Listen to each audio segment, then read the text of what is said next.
এমন কেউ নাই যে আপনাকে বলবে যে আয় আমি তোর অপরাধ মাফ করে দেই। এরকম কেউ কি আছে? কেউ নেই। কিন্তু আল্লাহ পাক বলেন আমার কাছে ফিরে আয়, চুরি করেছিস ফিরে আয়, জিনা করেছিস, মদ খেয়েছিস ফিরে আয়, যত অপরাধ করেছিস ফিরে আয়।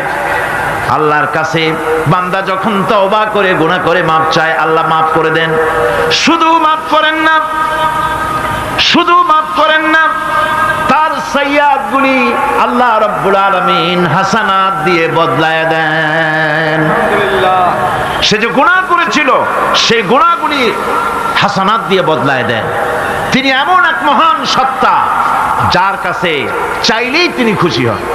हर हमेशा देने को वो तैयार है, हर हमेशा देने को वो तैयार है, जो ना मांगे उससे वो बेजार है।